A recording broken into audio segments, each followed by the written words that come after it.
Hi guys, welcome back to this channel. So on today's tutorial, I'm gonna show you how you can make a smooth then and now transition using an infinite transitions on CapCut.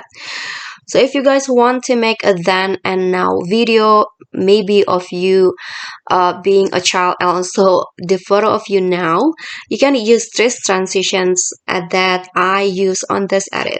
So first you need to add two videos or photos like this. This is the before and here is the after to make the comparison.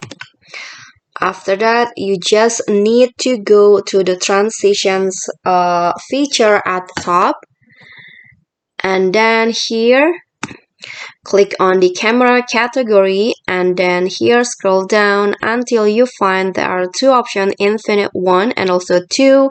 You can just choose which one, but I suggest you using the infinite one. First download it, and then after you download it, click on the plus icon to add it to your track. And here let's see the result. It will go like this. Okay, so that's a smooth then and now video, I think, and I hope you also think that.